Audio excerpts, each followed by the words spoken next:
Okay, good afternoon. Good afternoon to our board, to our leadership team, and to our community watching at home. I want to just kind of set the stage a little bit for us.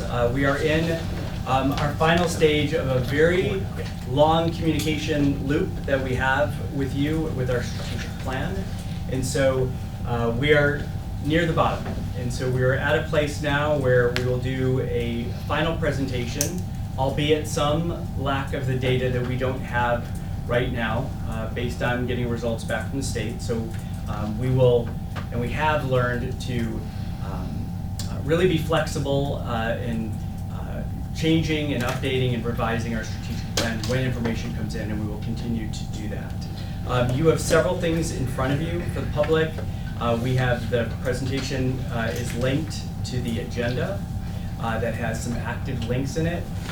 For our board, we do have some hard copies for you. So we have, you'll see in front of you, you will have the original presentation in front of you or on your computer accessed. And then some of the information within the presentation is linked. So you will see in a binder, you will see information from Student Services. You will see a small packet like this. This is from BHUSD. This is the link to some of the data. And then also, this is the linked data information from BDMS. And again, if you have the electronic version up on your computer, you get access to all of these. One thing I've also added is that we're doing something a little bit different this time. So with our strategic plan work, there's feedback that we get from the Board of Education. And so there's two areas I just want to address really quickly about that. At the end of our presentation, it is people are pretty exhausted after the presentation. And so I know that sometimes the feedback has been limited just due to lack of time because we have a closed session that starts at 3 o'clock.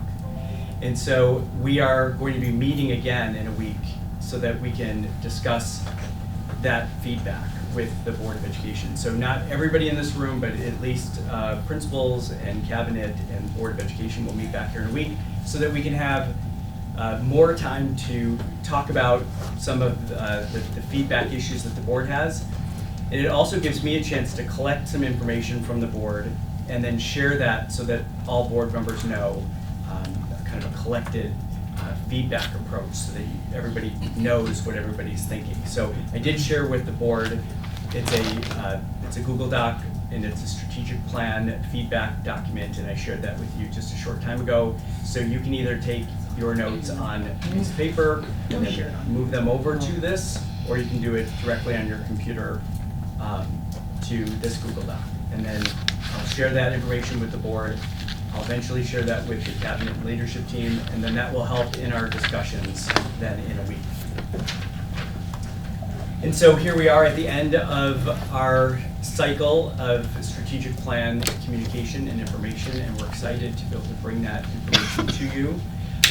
We will streamline as much of this as we can because we've really spent a lot of time going over a lot of what the assessments are, what they mean, who is impacted by them, and we've done a lot of that pre-work, sharing that with you. So it's not going to be like we did in the beginning, sharing every assessment with you. But again, if you have questions, we ask that you please write them down. I think the one thing that I would ask if we could do, and I know it's hard for me too when people ask me to do this, but just to write down your questions. The smoother our presentation is, as far as less interruptions, the better and easier it is for us to focus on all of this material. And so I'm asking that you just write down your question, and at the end of the presentation, we will hit those questions.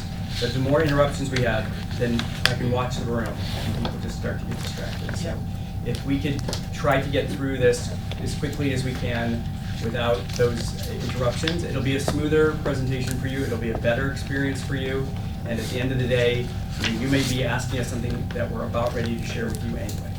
And so that's what I've kind of noticed. So that's just some feedback for all of us so that we can have a smoother process. So thank you everybody for being here. I do want to thank my team for, boy, this timeline is, I think we need, it's a little bit of work on it. This group that's in here today has not only finished the end of the year, but put together promotions and put together graduations. And now at the end of the year, there's been like 1 day of summer. So we're riding a high of finishing a great year, but nobody here has had a break. And I want to acknowledge that, and I want to thank you for that. We ask you to do more and more work so that we can transparently show our progress to the public, and we are doing that, so I want to thank you all for that. We're doing that, and we'll be able to kick that off today as we finish this process, this cycle for this year, and then we will eagerly await some of the revisions that will start as soon as tomorrow. So there's no end in sight for us quite yet. Anyway, with that being said, I did do a, oh, you know what? Sorry, there was another slide that was in there.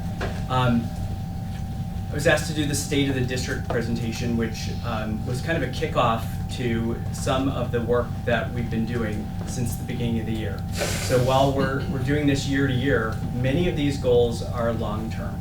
And certainly when you're looking at growth and you're assessing growth, and you're looking at results in order to influence the instruction and the curriculum that's happening in our classrooms, it takes considerable time. It's not just a year cycle. So a lot of what we're doing this year, we will be continuing doing into the next year, but I have no doubt that there'll be some areas that we're going to tweak, some areas that we're going to have to add, and we look forward to working with the board to be able to do that. And then we will come back next week. We'll talk about that feedback, and then we will have time to adjust that feedback, and we will not approve a new plan until August. So we'll start the new year, but the approval process will happen in August. So we do have time. So I don't want anyone to think that we're rushing through this process. We're not. We're really going to take some time, get the feedback, look at the feedback, talk about the feedback, what makes sense, and then implement that feedback into the new plan. So that's pretty much how it's going to work. Dustin, go ahead. And just as a reminder for the whole group is, this is the end of our 3-year cycle for our LCAP. And remember that the LCAP is very, I would say it's easy because we receive very few federal and state dollars. So our strategic plan is more robust. And so post this meeting is where then Mary Lou and I will take all the information that you guys have collected from all your goals, both at your site level, at the district level, and we'll consolidate it into the actual state form, which you guys will see on the 18th.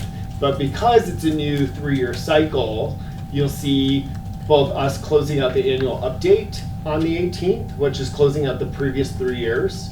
You'll see our local indicators, which are kind of a little bit of our site-based goals that you're gonna already hear from today.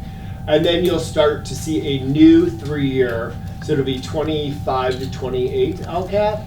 And again, those goals that we're really justifying the $566,000 that we get for Title I, where some school districts are justifying $18 to $20 million. So that's why our strategic plan is more robust, and this is why we went in this direction versus just doing LCAP updates. Yeah, I'd also like to add just, as we take a step back and look at what we've done, we are so far ahead of other school districts because we actually have alignment between our LCAP and our strategic plan and our budgeting.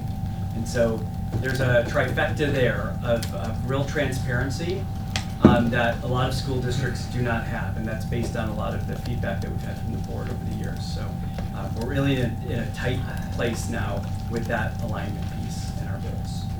We're going to kick off our presentations with Mr. Mead, Executive Director for School Safety.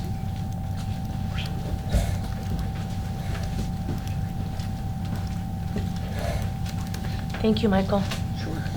Thank you, Dr. Brady. Thank you, Board of Education and Cabinet and site admin as well for what felt like a really great year. I think we accomplished a lot. We're always trying to get better in terms of safety. So thank everyone in this room. And also, I'm very grateful for my safety team partners. That would be Sean O'Connor, Ryan Damavandi in the command center, also our BHUSD CSEA guards who have done a great job this year, and of course our armed contractors, NASDAQ. Between those three groups, we really had a great year. Okay, so we had three goals. Really, you see four, but three, 2 and 3 kind of go together. That would be the emergency operations plan and the Great Shakeout. So monthly meetings, emergency operations plan / Great Shakeout, and our JPA shift coverage. Those were the three goals for this year, and I'm happy to say we met them.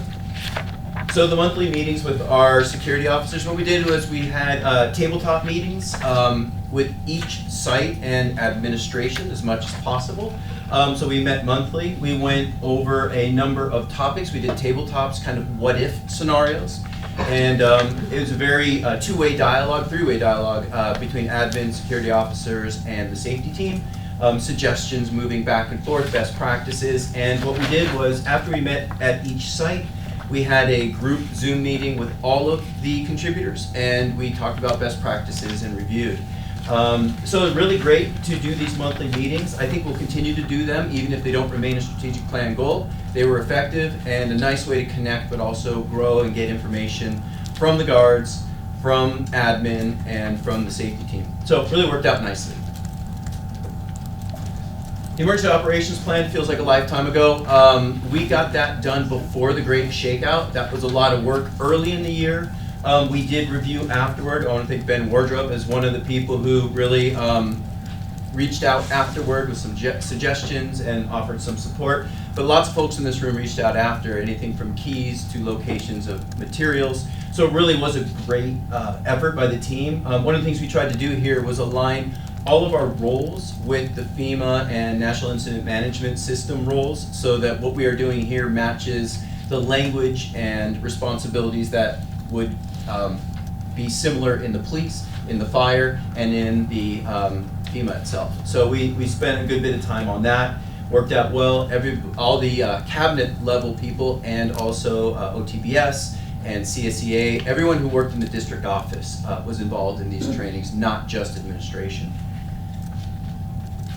And last, one of the things that was great this year, also feels like a lifetime ago, was the completion of the 3-year JPA. A big part of that was safety and security. One of the things we did this year is, we began this last year, is our perimeter system. I believe we grew it this year even more, and the goal this year was to have a 95% staffing success rate for all JPA shifts. 95% felt like a high bar, but not unreachable. I'm happy to say out of 1,120 shifts over the course of this year, there were really only 10 hiccups. And I really tried to count any type of hiccup, like 10 minutes late type of thing, somebody stuck in traffic. It was a really high bar. In those 10 missed assignments, the city would reach out and we would get it solved very quickly. These were not just you're shut down, city doesn't have access. These were hiccups, not there on time, gate open, ready to go. So I have checked in with our city partners every 2-3 months about this goal. And in every conversation we've had, there's been nothing but positive feedback. Overall, really successful in having the perimeter guarded, having open gates guarded, and being there on time, especially reciprocally for our JPA partnership. So it worked out really well. It's been a great year, and those were the 3 goals. And I think, Dr. Breggy, we're just wrapping up, right? We're not doing questions or anything? Right. All right. Thank you so much. It's been a great year, and thanks again to everybody in the room. Thank you. Thank you.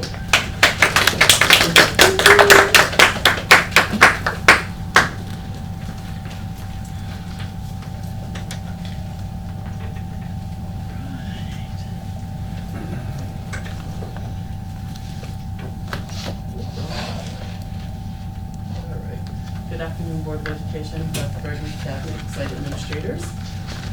Going to jump right in. Obviously, I won't be able to go through every document. I'm going to be speaking some things out of the binder that's in front of you, but I'm going to highlight them at a district level, and then I look forward to some additional conversation as we come back for feedback next time, but there are some things I do want to point out to you. We had 5 goals.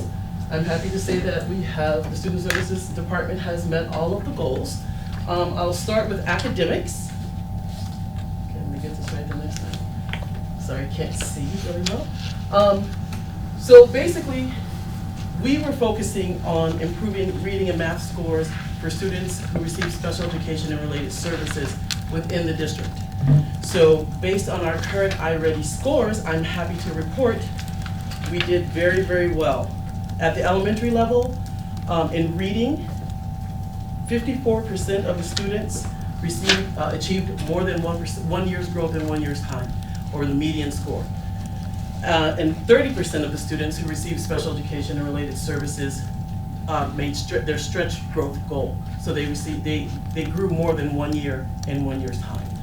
I'm going to talk about a little bit about the other side in a little bit, what the implications are for instruction. How do we do that? Well,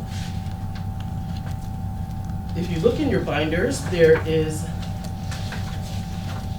a document that looks like this.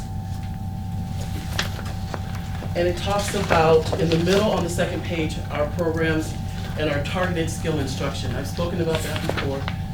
And basically, it's working hand in hand with our gen ed partners in providing targeted skill intervention in the areas that students are behind. It looks like this. It's in academics, the second section. Wait, Artifacts, go to artifacts in the binder, in this one. and then it's the first page. So basically, our special education teachers are doing supplemental instruction in the area of reading and math. They're targeting decoding skills, comprehension skills, frequently seen words or frequently taught words, things like that. And that additional instruction, along with what's happening in the gen ed classes, is what's helping our students to grow. There's a lot of information in there. I won't be able to go through all of it today, but you can come back and circle to it. So of the 50% or 54% of students who made reading growth, the 1 year's growth in 1 year's time, there are 46 students who didn't. So that gives us implications for instruction. So maybe we need to go back and look at those kids and see, do they need some additional support? Do they need some additional services? And then on the other side, of the kids who made the stretch growth, maybe it's time to look at them for excellence. So this is good news. And with this new tool, we're able to identify those students quickly. Okay? In math, 60% of students with IEPs met the annual expected growth target. And 39% of students with IEPs met the stretch growth target. This is across the district and elementary. Here we go.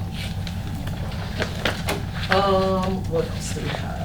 At secondary, one thing I wanted to highlight is that at BVMS, we actually have students with IEPs who are outscoring their gen ed partners.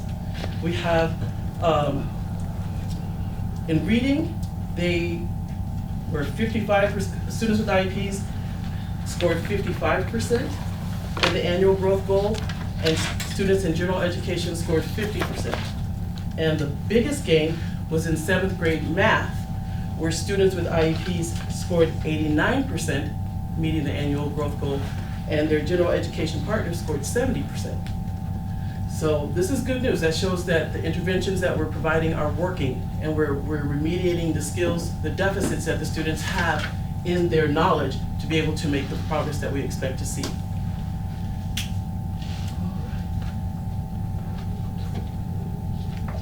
Attendance. We've had a lot of good things happening in attendance this year. The first thing is that we created attendance protocols. We talked about that at the very first meeting, and you have a full copy of the documents in your binder to review at a later date. It's the full attendance protocols and the supporting documents that we have. Based on the implementation of those documents across the board, we have over a 5% reduction in chronic absenteeism across the district in 1 year. That's a really good, strong outcome. Actually, almost 6%. So we basically had 150 students less that are chronically absent for this year. So that's being absent 10% or more of the year. If our district was ADA, our we almost made the second goal. I'm gonna take credit that we did. Our final number was 94.48%. So we were 0.5% away from 95 as a district. But we have to take in consideration we had a major event, worldwide event this year, and this year our calendar was a little different than other years, and Passover fell during attendance days. The other years we haven't been in school those days, and those days did really impact our attendance. So I'm gonna say we made it. One of the great things is that we reinstated our DART and SART teams, and we've had some really positive outcomes for students. Like I said, our chronic absenteeism is down at all sites, and because of that, our ADA has increased. Additionally, I want to bring your attention to our attendance now. If you can look at the page that says case summary, this is the actual outcome for one student. I just want to highlight that for the board. So this is a student who was coming to school initially at 16% of the time. He was referred to DART, the district attendance and review team, and there was a meeting. Immediately after the meeting, his attendance improved to 30%, from 16 to 30. Then there was a short amount of time in between that. There was another meeting. His attendance then improved from 30% to 65%. And then there were 2 more meetings, and at the end of the year, he was at 77%. However, if you did not count 4 days that he was actually sick and Passover, he would have been at 86%. So that's the district attendance review board. You have a letter in here from his parent talking about how this process helped him, and how also working with our parent liaison on some issues with bullying has helped him. And we actually have a picture of the student and Dr. Wardrobe and his mom here, just so you can see. This is when they got their certificate at the end of the DART process. But we did some amazing things with him, including going to his home, working with the parents to have strategies to make him be able to go to school, such as not allowing him to stay up at night and play games too long and things like that. So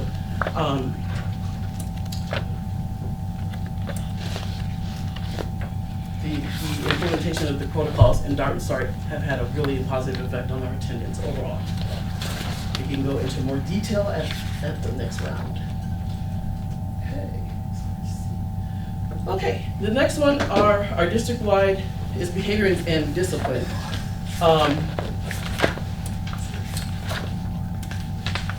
The first part is our data. Because we implemented our Aries data entry protocols to Fidelity, which you have a copy in your binder. It's kind of in the middle. I'll point them out later. We did a lot of work at the leadership conference over the summer, talking about how we're going to enter our data into Aries, because one site was entering it one way, another site was entering it a slightly different way, and the fidelity of our data was not there. We were not able to run reports and get the same information across the district. We really did a good job standardizing that. Dr. Wardrop, Dr. Breg and I went to every site.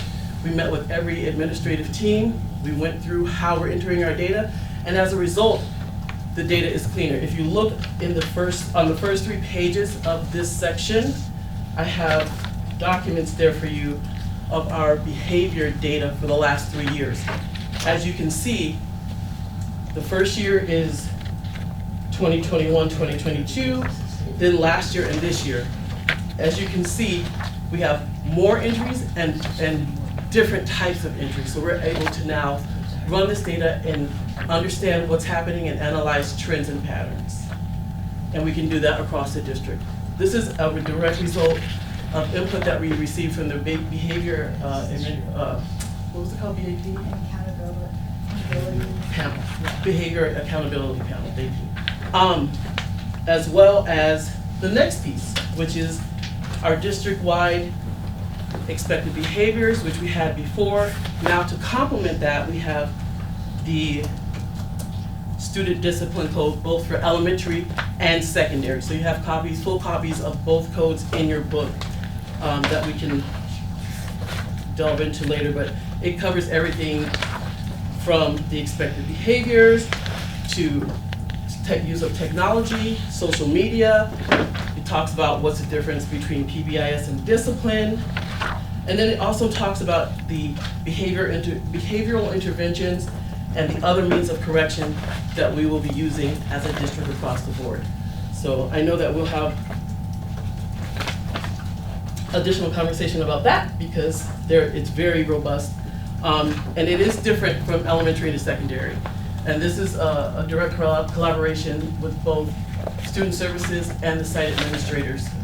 Everyone has had input on these.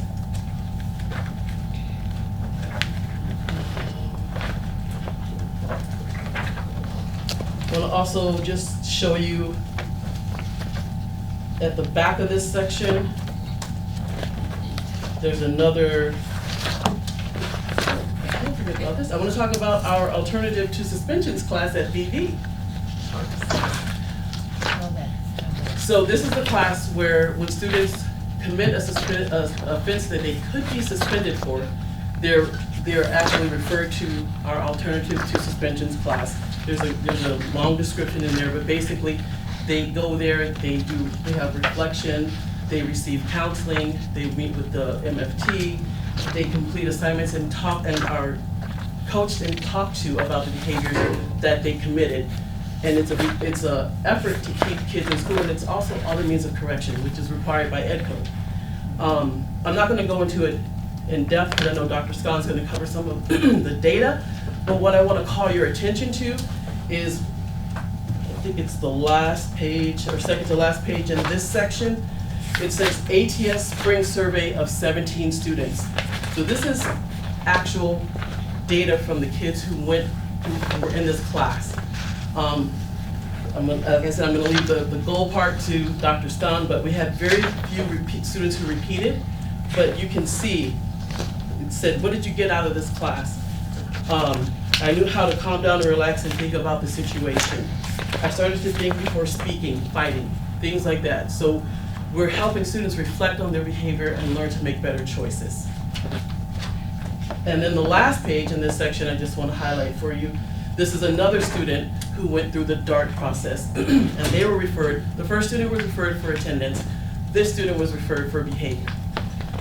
So in the beginning of the school year, they had 7 discipline referrals, 6 suspendable offenses, and 4 suspensions. That was before the first meeting. There was a meeting where the team met and put into place intervention, support, and reporting. Okay, that went down from 7, the discipline referrals went down from 7 to 2, the suspendable offenses went down from 6 to 3, and the suspensions went down from 4 to 2. Okay, a couple more meetings at the end of the year. We were checking in periodically throughout the year at different intervals. The disciplinary referrals were down to 2, suspendable offenses and suspensions were 1. That's trending in the right direction. Now remember, we're not expecting that the students are going to be perfect and they never do anything, but this is showing that the interventions are working. They're learning to make better choices. They're learning to do things differently. They're not doing things on campus that would have them removed. Okay.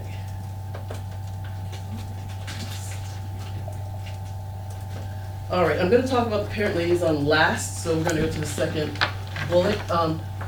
Through the implementation of our PBIS framework, we just recently received our California Healthy Kids Survey back, and that's what you have in the beginning of this section. So we're in the social emotional learning, Can you mental show health us, and wellness. to show us where in the binder you Yep. want us to go? This one How far along? is almost to the back. Second to last section. Social emotional. Yeah. Yeah, so it looks like this. These are Yeah. results from the California Healthy Kids Survey. And what this is really showing us is that we're having improvement of our climate and culture on our school campuses. If you look at some of the first data, it shows that our students have school connectedness, they have they feel like they are academically motivated, they feel like they have caring adults around them, and that there are high expectations, et cetera, on the campus.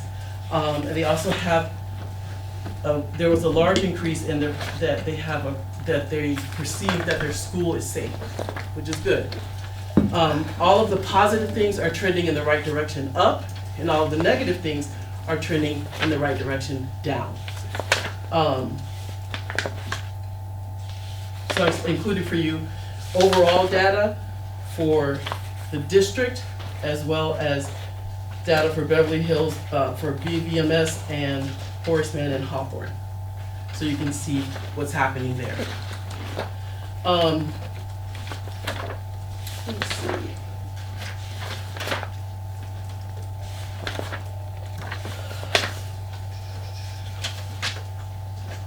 We've done a lot of time, spending a lot of time getting a lot of feedback, both from staff and site administrators. I just included for you kind of the year-end meeting agenda that we have for our PBIS teams, just so you can see how these things are coming about.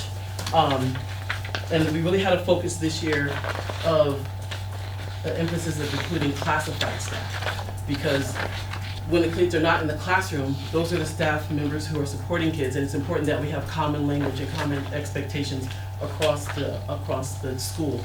So that has been that's had a positive impact. One of the things that Hawthorne has done that Mrs. Caver has talked about before, you have the solution wheel in there. And I was on Hawthorne's campus a couple of days ago, and I saw someone take it out and show the kid, and they were like, "I'm here." So they understood it, and it's being implemented, and everyone knows it, and it wasn't a classroom teacher. What else? That's this. You have that in your binder, but Yeah. Mrs. Caver talked about that last time. So it's just an example. The last thing is that it seems that school staff are really bought into implementing the framework, and we have common language and common values across the district. And we'll continue to, that'll be a continued focus for next year. Also, we have, each site has submitted applications for state awards for their PBIS implementation. We currently have 3 bronze sites and 1 silver. Excuse me, but I think, fingers crossed, that we'll have at least 2 silver, maybe a couple gold next year. So we should get those results back in the summer. All right. I'm going to come back to the parent liaison at the end. Community engagement. So the goal was to implement an alternative dispute resolution process in the district, which I did. I shared with you last time the flyer that goes with it. It's on our website. It looks like this. Flyers on the website. Parents can scan this QR code, and it takes them to this document where they can kind of just give me an idea of why they would like to meet. I have done approximately 12 of these this year, and we've been able to avoid due process filings. We've been able to bring students back into the district that were receiving services outside of the district, and that they were requesting that the district pay for. We're able to bring them back into the district and utilize district services. And it's starting to show, if you look at the first page in this section, our attorney's fees are down 54% from 2 years ago. And, hold on, I lost my page. So 22% from 21-22, and then 34% from 22-23 to 23-24, but an overall of over 50% decrease in special education attorney fees from 2021 to 2023-24. So the result of that is, because we're not having as much litigation, and I'm working with families before they file, it's decreasing our costs. So I want to continue to do that. At a later point, I included some emails from different parents, just so you can get a feel of what the parents think about the experience. And then the last thing, just want to talk a little bit about our parent liaison, which one of the things that I've been getting a lot of feedback on is that we need to change the names. I have a new proposed name for you, because it doesn't really reflect what's being done. So if you want to turn to the very last page in the binder, there's a short little write-up there. I'm going to walk through it briefly and quickly. The new proposed name would be Mental Health and Wellness Supervisor, because that's exactly kind of the area of what she does. She's been working a lot with students from every site. If you turn back one page, you'll see a log of kind of some of the services that she's provided. We believe we redacted everyone's name, so if you see one, please just scribble it out. But it's showing you the type of things that have been the services that have been provided. You know, there was a behavior plan established for one kid. Student is making progress to the goal. They're having sessions. They're coming in. They're going to school. There have been sessions regarding substance abuse, parenting skills to empower parents to then set limits and have kids attend school. The main thing that I want to talk to you about is I included several emails that I have from parents just about the impact that the service has had on their students. We had 2 students who graduated just last week, and if it were not for the support of the high school team, administration team, student services, and this parent liaison, they wouldn't have made it. For many reasons, but they both did, and they walked, and they're moving on.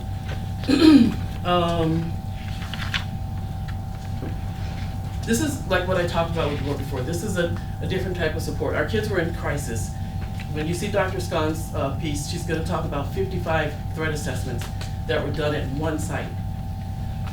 These are kids who are in crisis that we didn't have the support for. We had school counselors and we had school psychologists, but they needed therapy. They came to school, they were not ready to participate in school because something else was happening.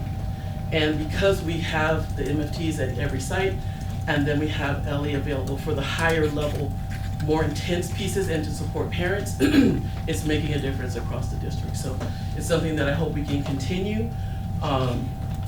We've seen the outcome. Both students who I shared the DART piece with you were in intensive counseling with Ellie as well as the interventions at the site, and you can see the outcome for kids. So I know I went through it very quickly. There's a lot of information there that I would ask, excuse me, that you look at, excuse me, and that on the 11th, if we want to delve into it more deeper, more thoroughly, we can. But overall, it was a very good year, and I feel like we have a good idea where we need to go from there. Thank you.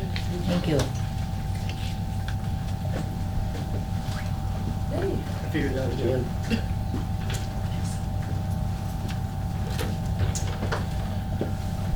Hi everybody, thank you for having us, Dr. Reagan and board. So we're going to go through, going to try to go through as quickly as possible.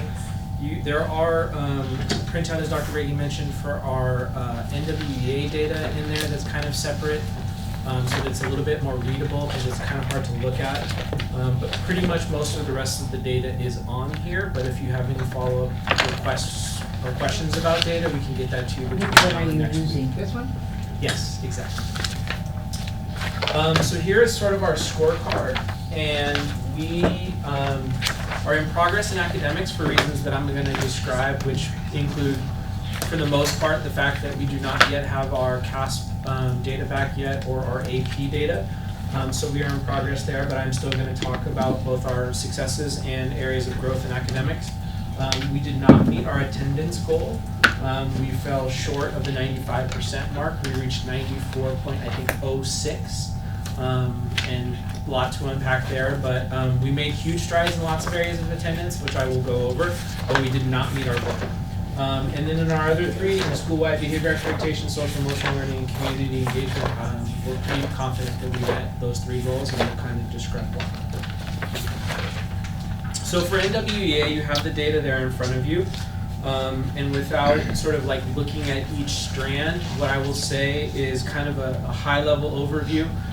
What you're looking at there is the growth in achievement, but because we've already presented sort of on the mid-year NWEA check-in, we're now kind of presenting you with the data that happened between the winter administration and the spring administration.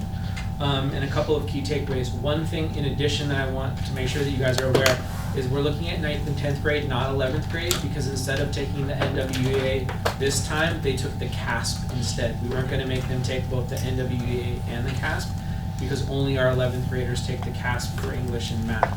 So lots there to kind of, like, I'm speaking very quickly, but definitely will be able to help you unpack that if you need. But if as you're looking at the NWEA data, we were surprised, and we are going to be looking at why our growth and achievement, in my opinion, looks like it's stagnated in our reading scores pretty significantly for our 9th and 10th grade.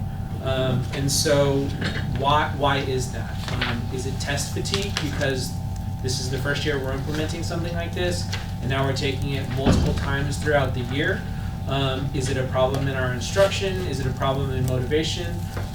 So again, because this was our first year, we are going to be continuing to look at the data with our teachers and also trying to see how we approach this with our students. But like I said, I was surprised by the growth and achievement in reading seemed to stagnate between the winter and the spring. Growth in language usage also, so the other sort of prong of the English, seem to not grow in anything close to what we would have hoped between the winter and the spring, but their achievement is still strong. So ultimately what that tells you is that our kids are pretty good at English and math, and English in particular. As you look at that, their achievement data for language usage is strong, but their growth between the winter and the spring was not as much as we would have liked to have seen. So that is for us to decide how that is, and then we're going to see what that looks like in the CASP scores for our 11th graders to be able to tell us whether we reached our goal of the 3% increases. And then our growth in math was also somewhat stagnant. I don't love using that word, but I don't know how else to describe sort of that staunch yellow area where we were at. We didn't decline, but we were not growing at the pace that we would have liked. But again, the achievement was strong. So our kids' fundamentals in achievement for both language usage and math are strong. But again, we have to try to figure out what is happening in terms of their taking this test and why they're not growing perhaps in the way that we would expect. My editorial is in part, I do believe that a little bit of sort of testing fatigue did start to set in with them, and so trying to figure out how we combat that. So that was that for NWEA. Like I mentioned, we are waiting on some of our CASP data. That should come out soon, although we will want to share some of our CASP data for the 11th graders that took it as 11th graders but graduated this year. You'll see on the side here is a little academic excellence pin. So for this year, we were trying to figure out, in a really good conversation, our Principal Advisory Council, how can we try to motivate students sort of extrinsically to do better on the CASP? And so honors cords and honors pins kind of came out of that. So students that achieved at a good rate on the CASP would then be awarded those honors for graduation. And so of our graduating seniors, 110 students received an honor cord, which showed that they either met or exceeded standards in math and science. And then 54 of those students actually received the honors pin because they exceeded standards in both of their math and English tests as they were juniors when they didn't even know that this was a thing yet. So we're hoping that this will hopefully incentivize students going forward as a reason to continue to try hard on CASP. Some other things that we did, as mentioned, is we had our first annual CASP Carnival this year, which was actually really successful. The kids that were there seemed to enjoy it. And so we are continuing to work with our students, with our ASB, with PTSA. This is a huge joint effort with PTSA to try to find those ways to try to reward students for hard work and excellence and help them understand that we care and that hopefully they will care as well for these standardized tests as a measurement of their academic success. Advanced placement was another prong in our academic goals, and we did this, I think, really well this year. So as you can see there, we increased the number of exams taken over last school year to this school year by 185. In this school year, we had 968 students total request an AP course on our campus. Sorry, not 968 students, but 9 students requesting to have 968 AP courses. So some students taking 3, 4, some students taking 1. And then for this next coming year, we see an increase in AP course requests to 1,004. So we are continuing to grow our offerings and continuing to grow the number of students that are trying to challenge themselves with AP.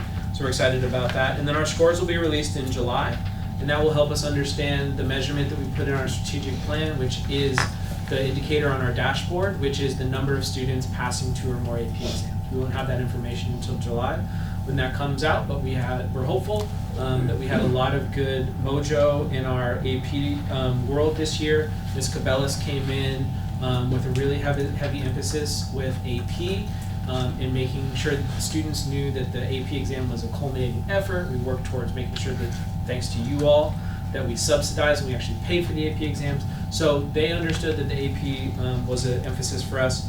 And then as you can see the picture here, we actually also instituted this year our first department AP exploration meetings, where we sort of held informational meetings for students to come in and find out what AP was like. Some of those kids have already taken AP exams. Some of them were like, what is an AP test? How hard is it going to be? And they actually came to those meetings. And so we think that that's in part why we were able to increase even more course requests for next year for AP. For our continuing with academics, our student review process, we feel like went really well this year. By what I mean by really well is we believe that our students and families got a lot out of it, as did administration and counseling. So what was student review? We identified students that had D's or F's, and we started with those that were in the most danger of failing the most classes. And we started that at the 5-week mark of each semester with that sort of first progress checkpoint. And then we met as an entire staff, so grade levels. Our teachers would come together and sort of share concerns that they had about certain students. And then from that, administration triage where we thought were the students at the most need. And so we met with an administrator, counselor, and students of a particular grade level and their families. We met with 43 families for 9th grade, 44 families for 10th grade, 41 families for 11th grade, and 28 and 12th grades. We met with 156 people, or we had 156 different meetings for this.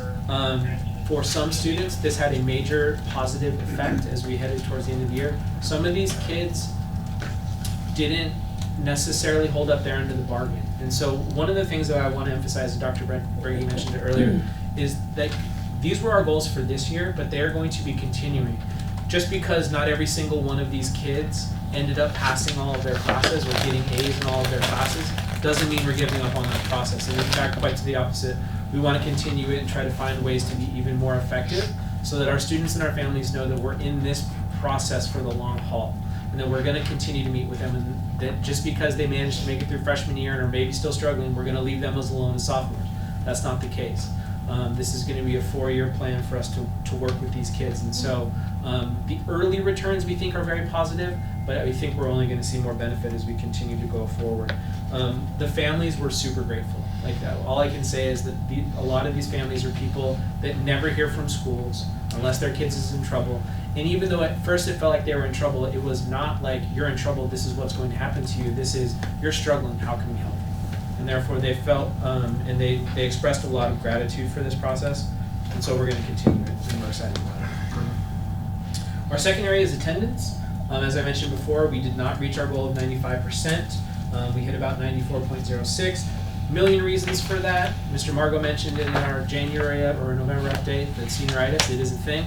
Passover being in the attendance days this year, senior ditch day, which ironically also brought lots of discipline for us, which is super fun to have to do discipline for a day as the kids return from school. But with that said, we will continue on, and try to figure out the ways that we can get to 95% next year. But one thing that we are really excited about is that we had a drop in our chronic absenteeism to 14.9, which is still a large number. We are cautiously optimistic. Dr. Wardrop told me yesterday it's possible that number could decrease even more to 12.91 once we calculate all 180 school days into this, and that will kind of trigger a different metric. And so, and our attendance during finals week was really good.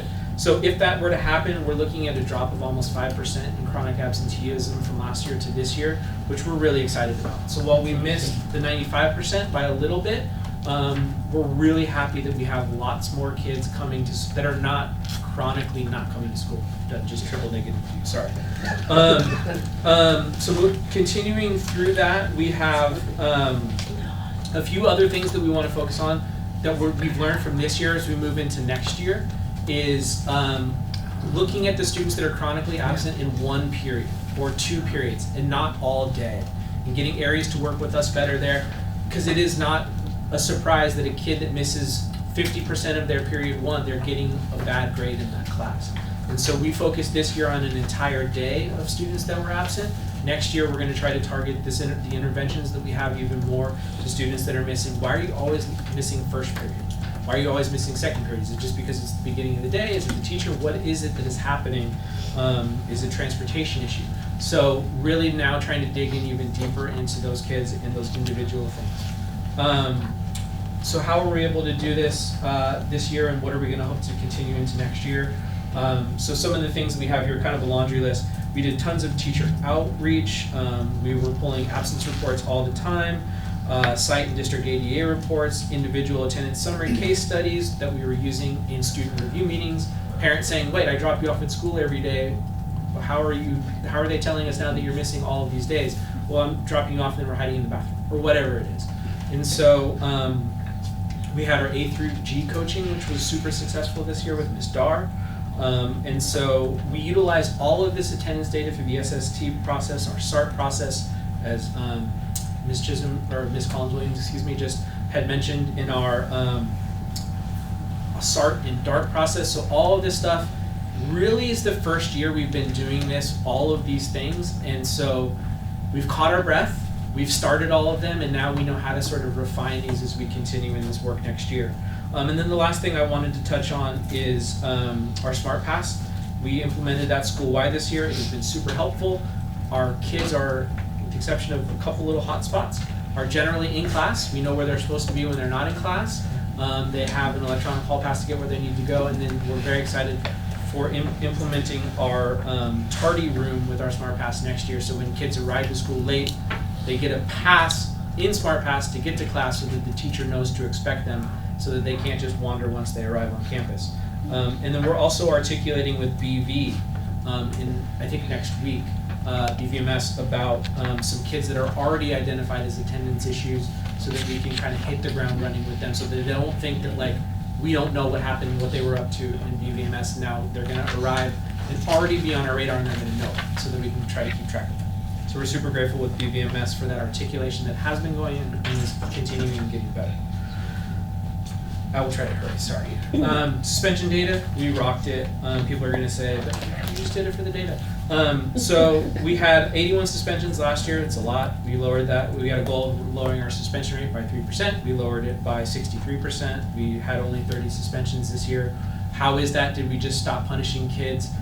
Really, if I were to encapsulate it super quickly, we really tried very hard with the guidance of student services to make sure that our punishments were calibrated the way, consequences were calibrated the way they should have been, that we were following ed code to the T, and that we were using other means of correction where appropriate. So that if a student, for sometimes 5 years ago, would have been suspended for something the first time, and it's hard for people to understand, kid has drugs on campus, that's not now a suspendable offense the first time.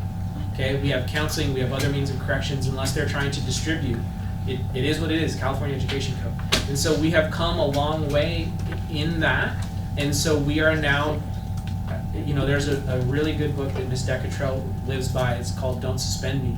And I think we've borne this out. We have significantly less suspensions this year, and we have significantly better behavior. trash is an issue, we'll talk about that later, but in terms of a lot of the behavior that was concerning us last year is way better. And so I think it's in the way in which we're talking to kids about their behavior. So our suspension rate was significantly better. Now the key is to continue to coach our staff through what our tiered intervention programs are, or our processes are.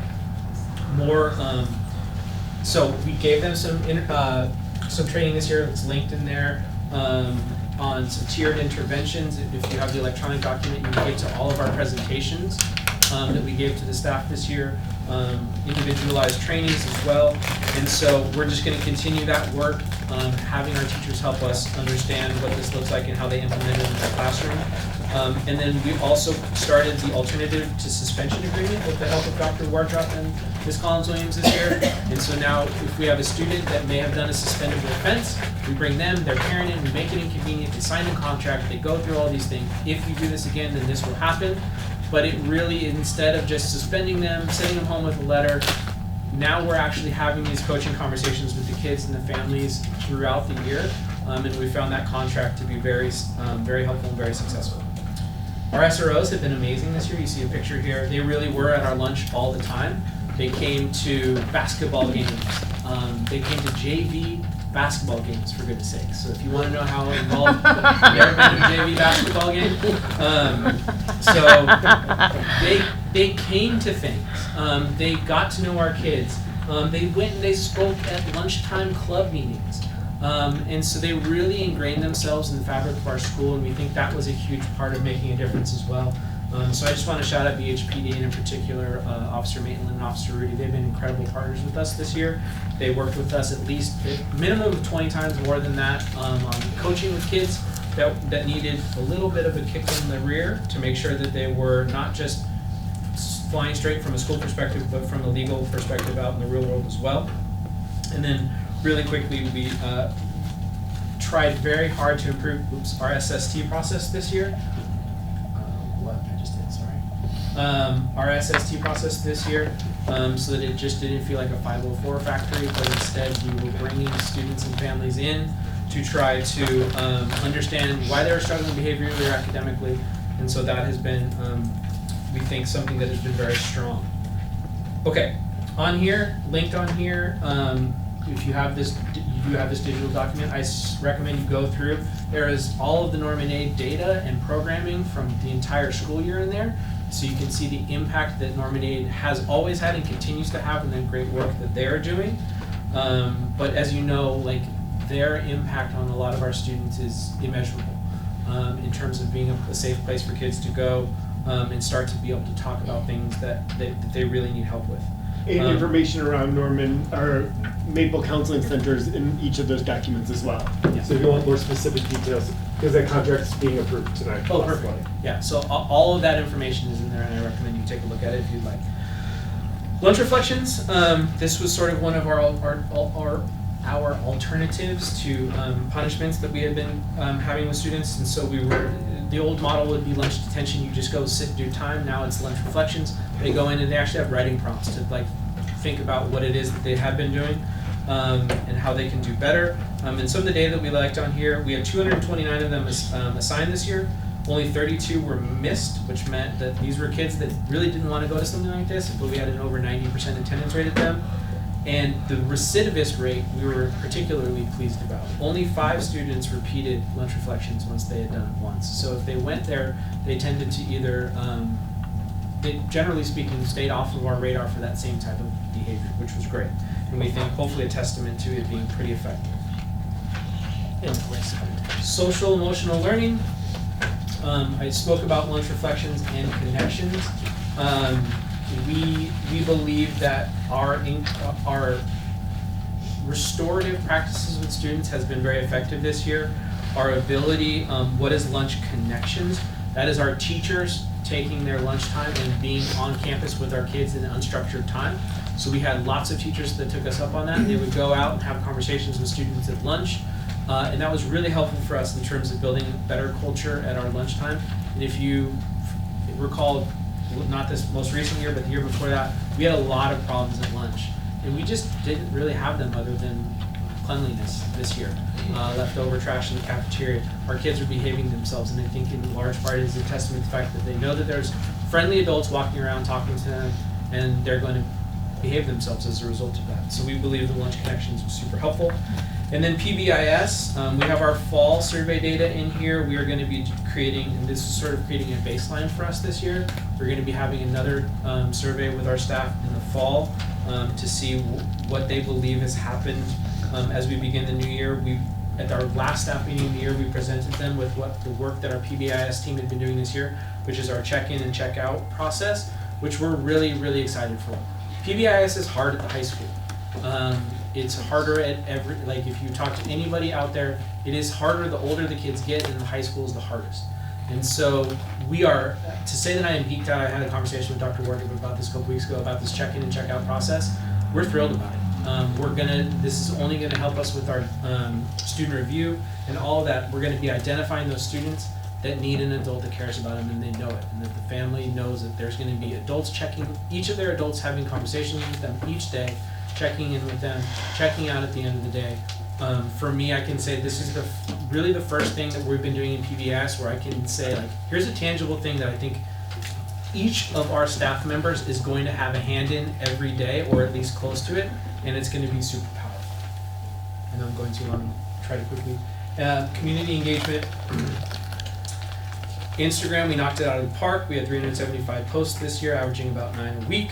Our analytics, looking at it, our Instagram reach went up 7.6%. Our accounts engaged went up 131%. Our followers were up 4.4%, so we feel that our Instagram presence was super helpful. We strengthened our parent-school relationships. We had a really good relationship again this year with PTSA. Our Castle Carnival brought more parent volunteers on the campus than ever before. I met with Ms. Pedersen yesterday, who's going to be one of our incoming co-presidents, with a plan to try to bring in more and more parent volunteers. So we really are trying to open our campus again to our parents to try to be partners with us. We know that our weekly newsletter was very effective this year, getting information out to people. As well as in our weekly recognitions, we think was a huge part of that. So recognizing students weekly for their PBIS accomplishments, and then we also started the Step It Up Scholarship the last few months of school, where 4 or 5 of our students each month get recognized through the Anarchy Scholarship Fund for effort. Not just necessarily all the same kids always getting it because they have straight A's. The kids that are really making a difference and growing are getting both scholarships for money for something that will help enhance their education, but they're getting recognized for their hard work by their teachers. So we're excited about that. All right, I think that's it. It's probably plenty. I will pass it off, and we look forward to any feedback or further questions you guys may have. Thank you. Thank you.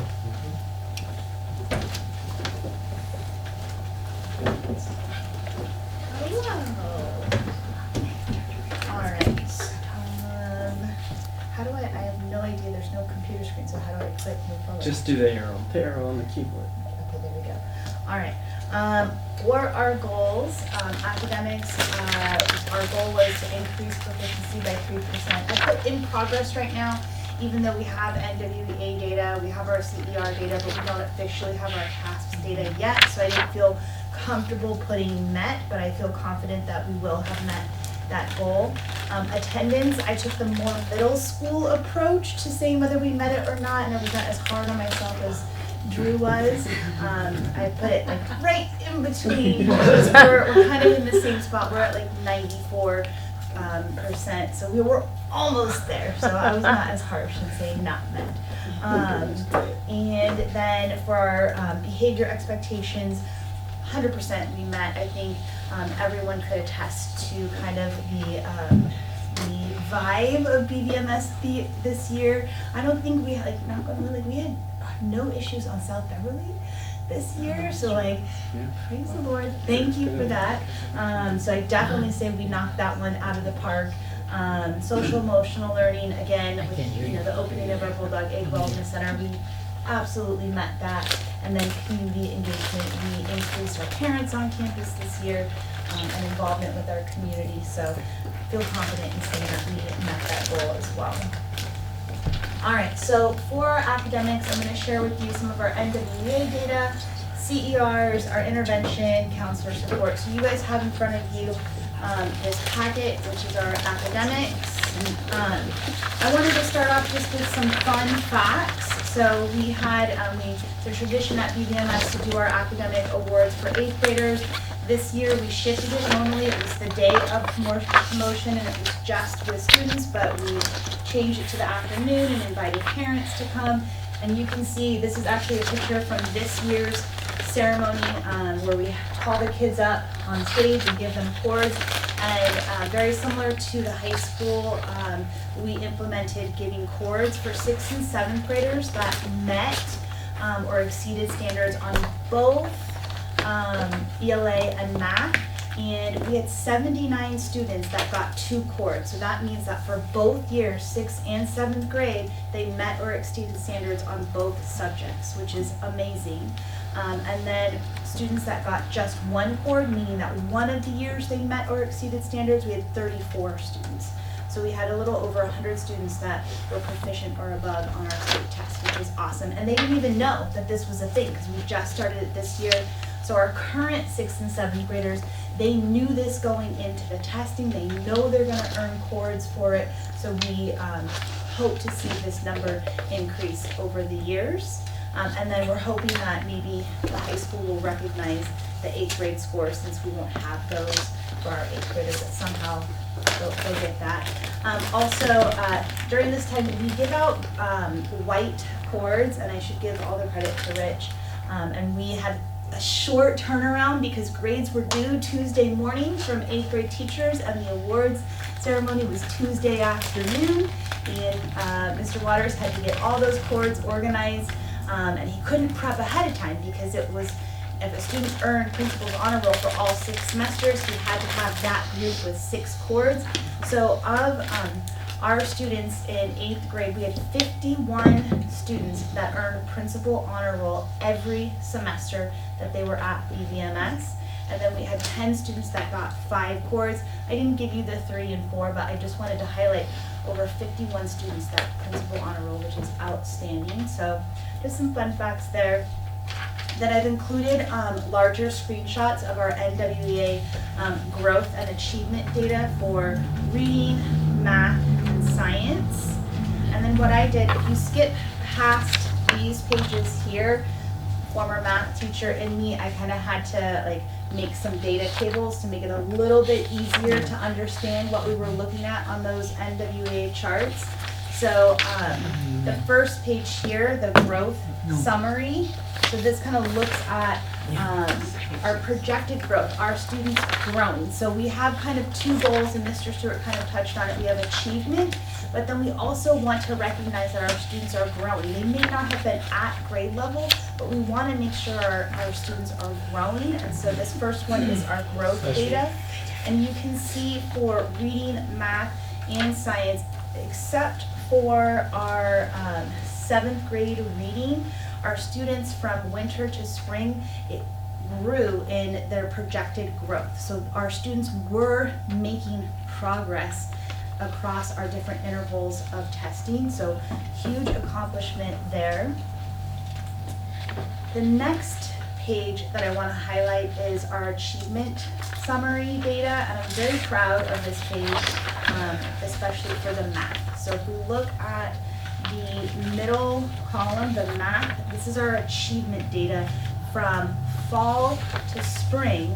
You can see that we had huge gains in achievement in math, which I know that was a huge focus for us, and I believe our implementation of CERs.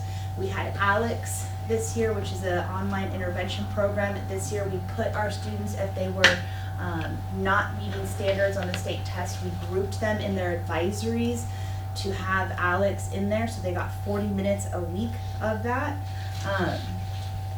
Some of the other data is not as strong as I would like it to have been.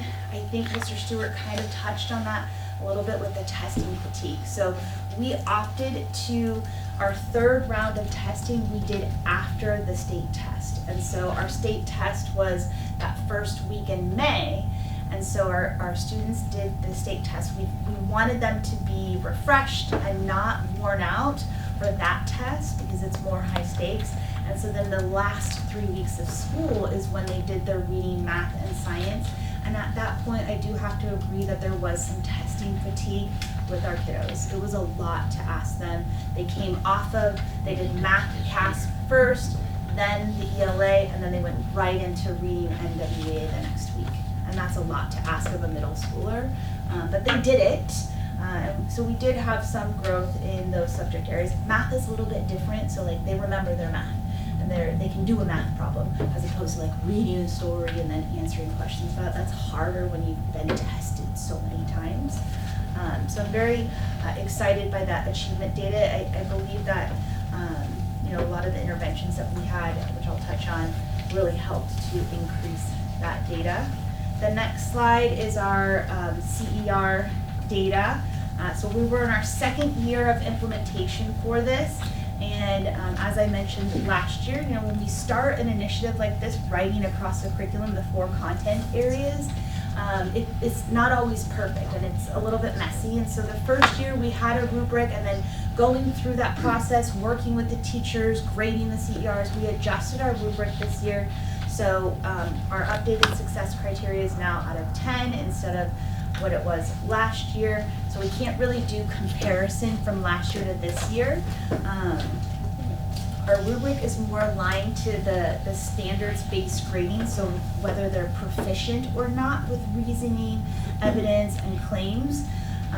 We did provide professional development for our teachers. They had 2 days this year. And we also give them grading days where they spend the morning grading the CERs and then the afternoons planning for, okay, what are they gonna do now? So we've scored it, we see how our kiddos did, what do they do moving forward with that information. So each department was given a grading day. I don't have science on here, although science did do it. There was a little bit of a hiccup with the scoring rubric for science, so the data didn't match that I had. So, but we have every quarter the students were doing a CER. Our goal was that students got, by the end of the year, we're at a 7 or above out of 10. And so I can confidently say they were in history, was their last CER, and they did get a 7 or above for those grade levels. Then another piece of information that you guys can look at, because we want to talk about student achievement, is our grade distribution. And sometimes, it seems like, or it sounds like, oh, we've got so many students that are failing, but when I ask my counselors, can you pull all of the numbers? We are always pulling our D and F list, but I've never asked them to pull, okay, what are our A's, B's, and C's? Like, what are the numbers of students with passing grades? And so you can see, so I have one for each grade level, first, second, and third quarter. I'm sorry, I don't have fourth quarter because I asked my counselors to do this before grades were due. But you can see we had only 12 students in 6th grade, first quarter, that had 2 or more Fs out of a couple hundred students. So we're really able to target those students, and most of our students are taking advantage of things like our after-school tutoring, our lunch support, so they are meeting our grade level expectations. So I'm not going to go over all the numbers with you, but you can see in the table here, you've got all 3 grade levels for the grade distribution there. Our kids are awesome. They work hard, and our teachers help support them to get what they need. Then after the grade distribution data, you can see some of the kind of personalized academic support that our counselors provide. So we're very fortunate at BBMS to have a grade level counselor. So they had in total in 6th grade 71 DF check-in meetings with students and parents, 52 in 7th grade and 48 in 8th grade. SSTs, we had 36 SSTs total for all 3 grade levels, and then our 504 meetings, you can see the grade breakdown for each grade level as well. We had 20 in 8th grade, which was a lot for our students. We, over the last few years, have tightened up our SST process. So if we look at our last page, our MTSS data, our multi-tiered system of support, the reason why our SST numbers maybe don't look very high is because we have a grade level meeting at the end of each quarter. And teachers fill out a Google form on as many students as they feel they need, and it can be an academic concern, a behavior concern, and we call them green slips or yellow slips. And so if a teacher is concerned about a student, they fill that out, and then we have a grade level meeting where our counselors present that data. It's kind of like a medical model where they present the case, and then all the teachers in the room talk about that student and what interventions we want to do for that student moving forward for that next quarter. And so we have tightened up that SST process, that a student doesn't make it to an SST unless they've already made it to a grade level meeting. And so the teachers know that they can't just run down to the counselor and be like, we need an SST because Johnny forgot a pencil today.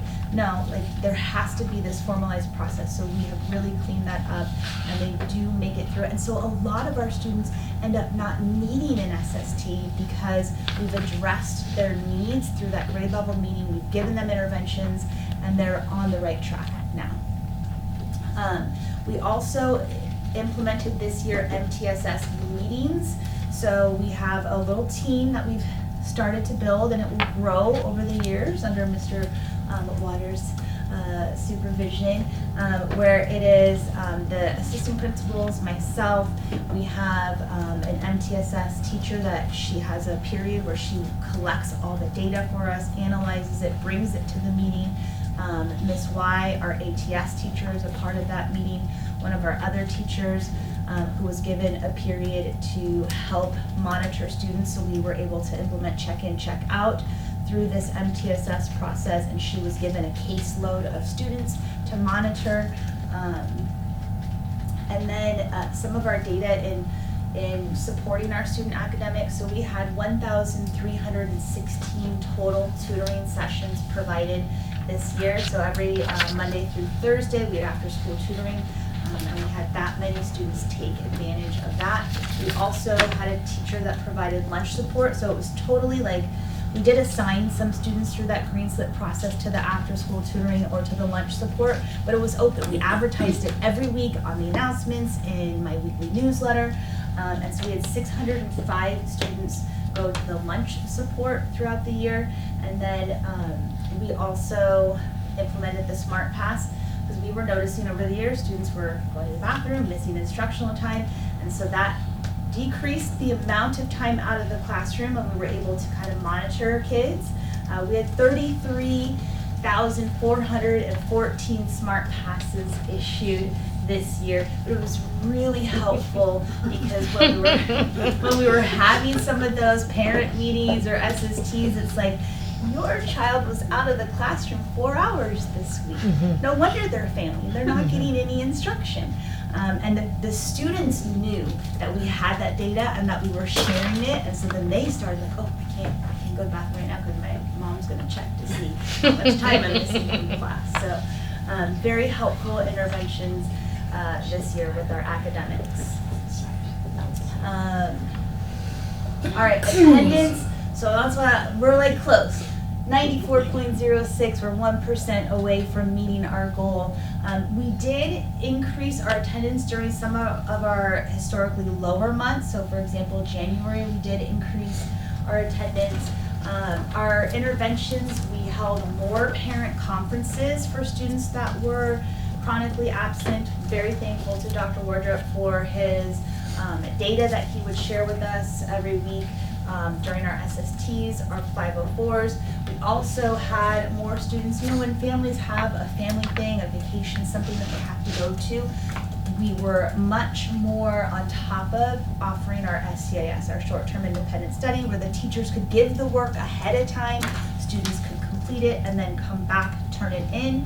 And so that also helped with our attendance data as well, and it accommodated our families for the various needs of why a student might be not at school. And then we, under the support of student services, have very systematic reviews of our attendance data and our weekly admin meetings. Ms. Perkins, who oversees attendance at our site, she would bring that data, and then Mr. Waters, Mr. Little, Ms. Perkins would look at their grade level and bring that to their counselors. And so those students had individualized attention. After those reviews, APs, counselors are calling home so the kids know someone notices that you're not at school. Oftentimes that's all it took, was to someone to say, we know you're not here, we need you here. And so that definitely helped increase our attendance. And that attendance was part of our MTSS meetings as well.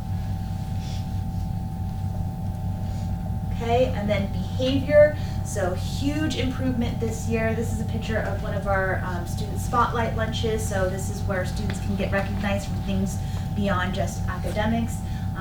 We had, and I mentioned it in some of our other updates, but at the start of the school year during registration, very similar to the community pledge, we had parents and students sign that behavior pledge at the start of the school year, so we're able to reference that during parent meetings.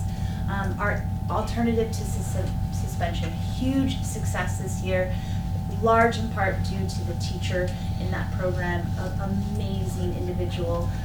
She's firm, but yet loving on the students, and we had 56 students that were referred to alternative to suspension. So that's 56 less suspensions that we had this year, and only 44, or of those students, 44 of those students never repeated that offense again. And then even though some of those students may have repeated that offense, Ms. Y worked with those students, with all of them, follow-up check-in meetings with them, phone calls home. And I have one student that actually Dr. Brady and I know that as a 6th grader ran across the field, the football field at the high school without a shirt on. But he was in ATS a couple of times this year, but she worked with him to get him to a point where he was actually able to walk at promotion this year. And so even though he was a repeat offender, the growth in that student, the fact that he made it to walk across that stage and worked for it because of her and this program, huge success. I had goosebumps when he walked by and shook our knees, and it was spectacular. We had a designated teacher this year assigned for lunch detentions, and very similar to what the high school did, we also did lunch reflection. So anytime a student was assigned a lunch detention, they had to write a reflection and send an email to their parent and to their grade level administrator when they were in that lunch detention. Our monthly admin chats, I know I've talked about that a lot. It makes a huge impact. I know it takes a whole day away from the assistant principals. Mr. Waters will tell you all about that. And as much as he didn't like that being taken away from him, we all agreed that it was such valuable time spent going over what are our expectations of student behavior. We also offered our after-school social skills class. So in lieu of just come sit here after school for an hour and do nothing, we utilized our MFT. We had 30 students that went through this social skills program where they would reflect on their behavior. She would provide some scenarios. Okay, what could you do differently in this scenario? And kind of talk it through with the students that were assigned to that. We also had our Bulldog Day, first day of school, and then our October Bulldog Day 2.0. And that's really key when it comes to PBIS, is teaching our students our expectations. And we can't just rely on individual classroom teachers to do it for their classroom. We have to teach it to them school-wide. And it was a huge ask of the parent community as well to teach these expectations, to bring in a speaker. And so on the Bulldog Day 2.0, we re-go over the expectations. We brought in a motivational speaker, and we have to tell our kids what we want them to do, how to behave. And so that was very successful days. Social emotional learning. Huge thank you to the school board for your support in this. And I am forever grateful that you guys said yes and committed to supporting our students, and to also student services for the help for getting us an MFT on our campus. We had over 1,200 visits to the Wellness Center since its opening. Our implementation of Wellness Wednesdays, where students could sign up for either doing coloring, or they did like facial massages, just various, they did a drum circle, just different things. And I know they worked hard to come up with ideas that were good for female and male students. Our MFT and our Maple Center, just invaluable to our campus in particular. Our counselors with our social emotional learning, we had 45 classroom visits. So on top of doing the academic check-ins, the risk assessments, the SSTs, the parent conferences, they're visiting classrooms and teaching our social emotional expectations for students. We had 55 risk assessments this year. And that sounds like a lot, it is a lot. Can you, sorry, just say the nature of the risks, just so some of us don't know what that is? Yes, thank you. So a risk assessment is when a student either is threatening to harm themselves or to harm someone else. And so in that moment, we have to pull two people. So it's either a counselor and admin, or it's a counselor and an MFT, or two counselors together. And then we have a questionnaire that we go through, that we complete with the student. During that meeting, we send it home to the parents. Through the risk assessment, sometimes we have to call the police in, we have to get outside help because the student needs to be taken to the hospital. It just depends on what comes of the risk assessment. I will tell you though, the difference between last year and this year with these risk assessments is the level of support that we had on our campus with our SROs, with the MFT, and with our counselors. That is a lot of risk assessments for middle school, but we were able to meet those needs of those students without it being a burden to any other student. So thank you for that support of our counselors and the MFT. We implemented check-in, check-out this year, and it varies in how we do it. It can be a check-in, check-out with an administrator. I had a couple of students that I did check-in, check-out with. Our counselors were doing check-in, check-outs. Teachers on the MTSS team were taking kiddos and saying, okay, I will do a check-in, check-out with this group of students. And the check-in, check-out could be for various reasons. Some of it was for our attendance students that were struggling with attendance. Some were behavior students, and it was behavior at lunch or nutrition, or it was classroom behavior. So the nice thing about check-in, check-out is the form is customized to the student need. There are generic forms that you can use, but like we had one student where it's like no blurting out in class. Like that was one of the goals on the check-in, check-out form. So that definitely helped with our social emotional learning too, and it's that a little accountability piece for a middle school student that helps. And then our last one, community engagement. We continued our parent universities. This year we had some really important ones, especially when we had Homeland Security come out with our AI issue. And this was definitely a partnership with our PTA in finding out from them what are their needs, what are they hearing on the WhatsApp of what are they struggling with, and then finding the people to come to our parent universities. Our multicultural month, I know at the elementary schools it's a day, but we had a month at our school, and that was a huge contribution with PTA. And during those weeks of that month, we get parents bringing food and coming to campus that we never see. They only come during that month because they want to share about them and their culture, and they show up then, and they're so happy to bring that and share it with the students. We had this year 178 volunteers on our campus. So between registration help, the carnival, our multicultural days, our Share the Love event, we had parents volunteer with our ball cart this year. We had parents volunteer in the front office. So huge increase in the number of parents coming onto our campus. Mr. Ellis and I worked with the high school to coordinate our middle school nights for football and basketball, which was awesome. The football team got to go into the locker room, or our football team got to go into the high school locker room, and just creating that community connection. And I forgot to put on here our community dodgeball tournament, even though it was small this year. I know that Jen Pedersen wants to grow it and become bigger. I did already promise the PTA I would show up and I'll be on their team. I'm sorry, Rich, that I committed already to the PTA team for next year. And then we had, of course, our weekly newsletters, mine, and then PTAs in between the two. We had all the information out there to our community. That's it. Thank you.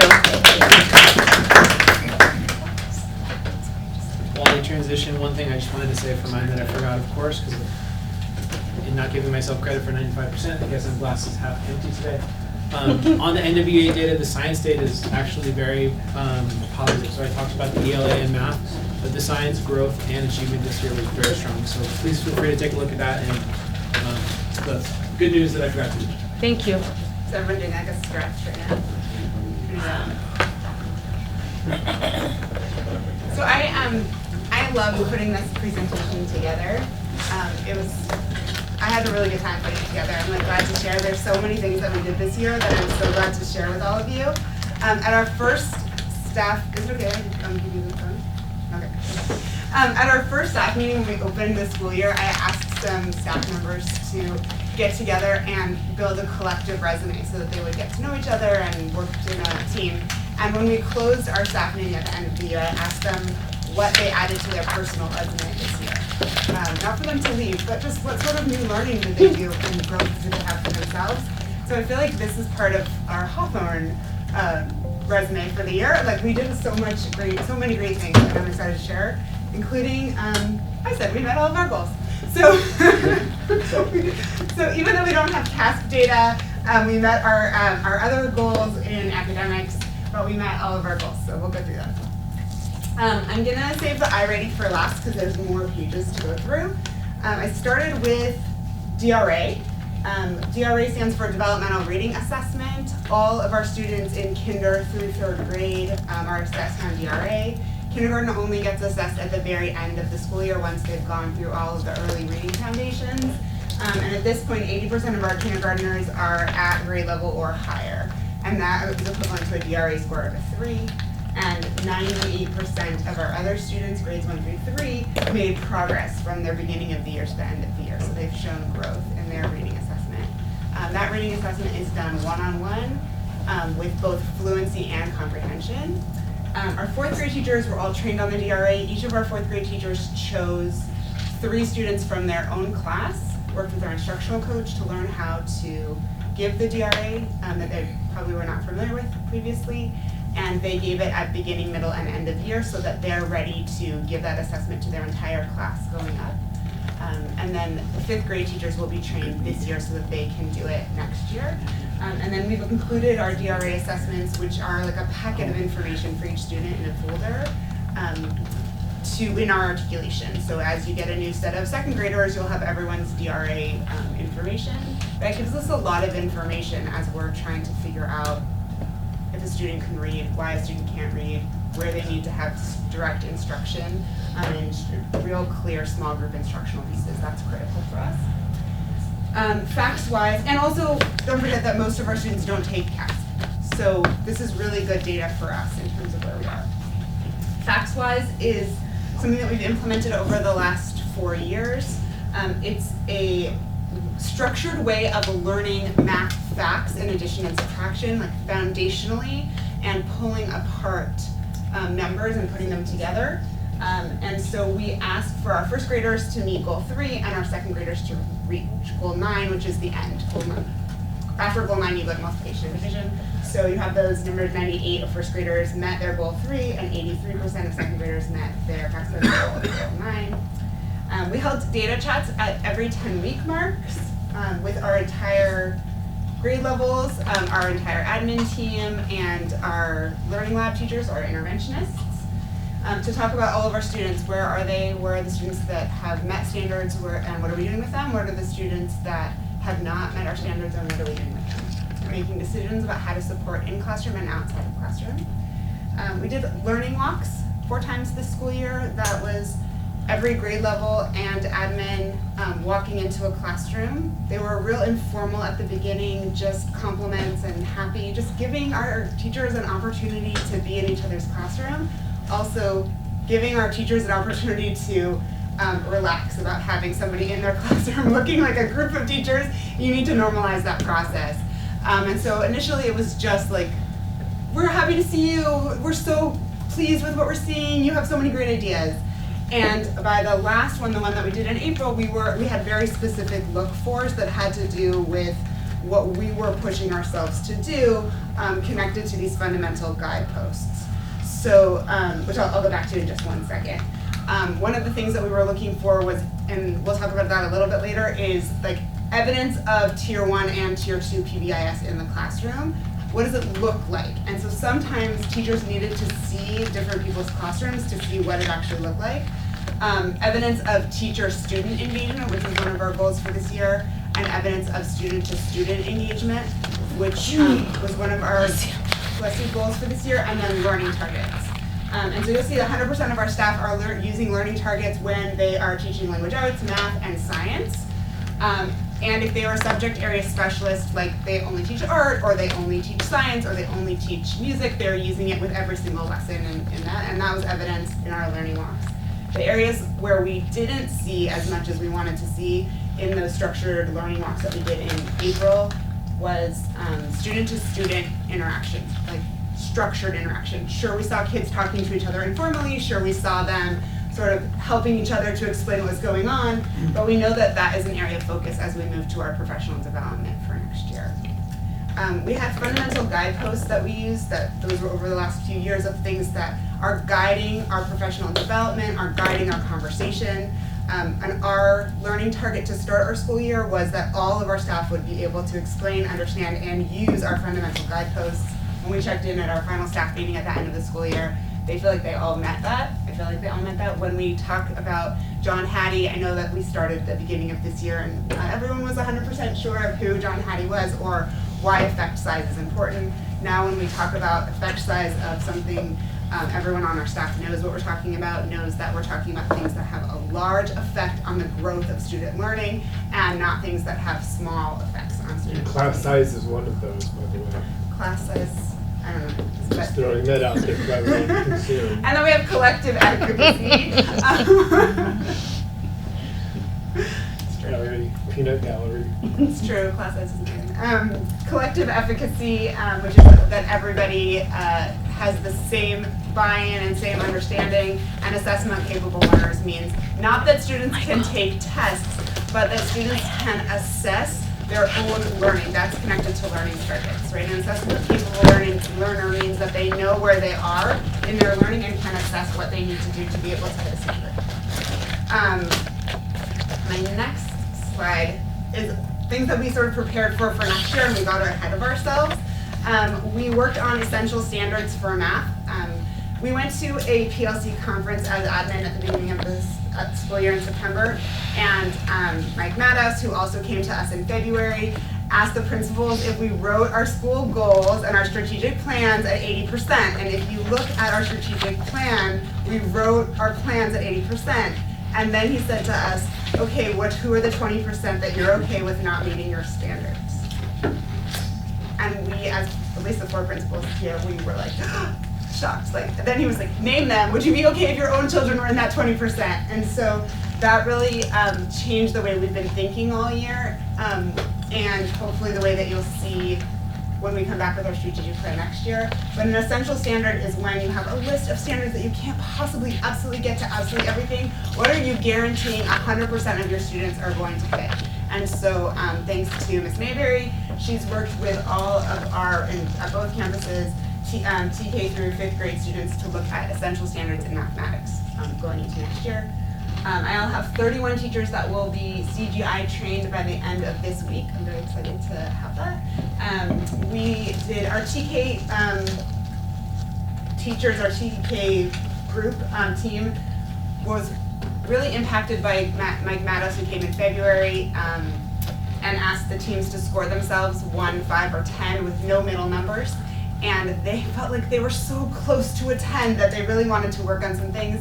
And they worked with our instructional coach to pilot a PLC round. And so they went through the process of creating norms and thinking about what did they want to do for students, about what was a standard that students that they could talk about. And so I sort of put some slides here, but they really focused on academic awareness and brought in an idea of how to teach phonemic awareness and then assess themselves and assess their own students based on that through the PLC process, which I know that many of us will be doing next year. And we've been talking about Danielson, post the Danielson training, and about how much of the work that we've already been doing over the past 5 years really fit already into a Danielson rubric.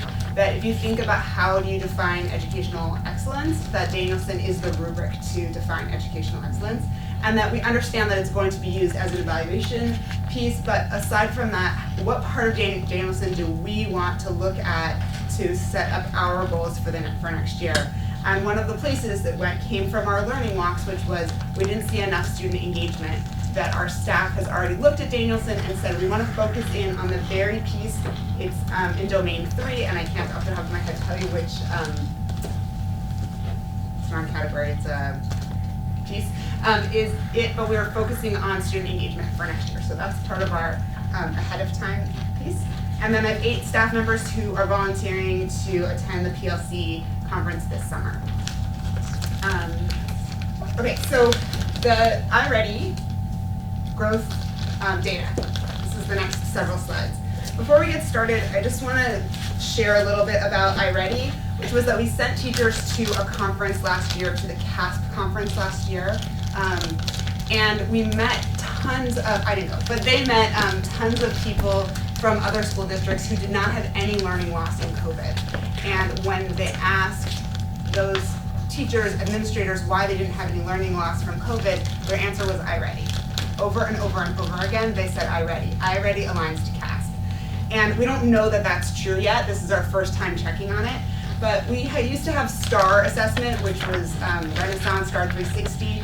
Teachers did not love it. They didn't feel like it was correlated in any way to what they were teaching. It felt like it produced scores that were not accurate to what they were seeing in the classroom. They couldn't see the questions that were involved, and it was very closed-ended. So we thank you to Dr. Seaman. We had an opportunity to try iReady, and that's just like where we are. So not only is this just iReady growth that I'm sharing, that I'm very excited about sharing and I think looks great and says we met our goal, what we really want to know is, does this correlate to our CASP scores? Hopefully it will, because we have so much growth. We had 522 students who completed their growth here. So it's shown by growth because we had 536 students who took it initially, or who took it, but only 522 of them took both assessments. That's why it's not 100% accurate in terms of number. It's only talking about 522. There's like a loss of kids in the actual data here because it's asking for growth data. So it's 397 students in reading are at or above grade level. And then if you go to the next slide, this is broken down by grade level. We have 532 students who completed both the beginning of the year and end of the year assessments. They talk about typical growth of students is like meeting 100% of annual growth. We had our mean percentage was 139%. And we had 68 students who met their typical growth goal, 68% of students. 45% of students met their stretch goal, and 76% of our students are at or above grade level. That's up from 51%. You can see in each area, kindergarten didn't start with any red, but you can see how much their yellow has shrunk. First grade had a little bit of red. You can see that in each grade level, we've significantly shrunk and the red and grown the green. So hopefully that correlates with CASP. In math, we have only 18 students who are 2 or more grade levels below, which is great. It's huge progress for us in terms of that itty bitty tiny red. And we have 389 students who are at or above grade level. When we break down the grade level, we see we're talking about 531 students who completed both the beginning of the year and end of the year assessments. The median toward typical growth was 122%. 64% of students met typical growth goal, and 41% of students met their stretch growth goal. 75% of students are at or above grade level, up from 32% at the beginning of the school year. I put a little tiny note because I know that 5th grade math is really the conversation that we want to have all the time. And according to our iReady data, we have 85% of our 5th graders are at or above grade level, and that's up from 64%. So that's 72 of the 85 students. So hopefully that will match our CASP data. Can only hope. I was encouraged to share some awards and celebrations. So these are the non-reading and math and science awards and celebrations that we had. We had a student who who received a Best in Show for the state of California in his art. We had 96 students of just Hawthorne that participated in the elementary science fair. We had 45 students who were in the honor choir, 7 of which auditioned and got to go to the OAKE conference. And we had a huge makerspace event with cardboard arcade, and we had 18 cardboard arcade games. We met our attendance goal, that's like the final thing. We met our attendance goal just barely, including our Passover days, I would like to point out, that we were at 95.03, and Dr. Wardrop told me our final number as of the last day of school was 95.01. So we have just barely planted ourselves in that box. So that's amazing. A huge thank you to Student Services, and a huge thank you to Mr. Painter and to Leticia Castaneda, who really worked on attendance throughout the school year to make that happen.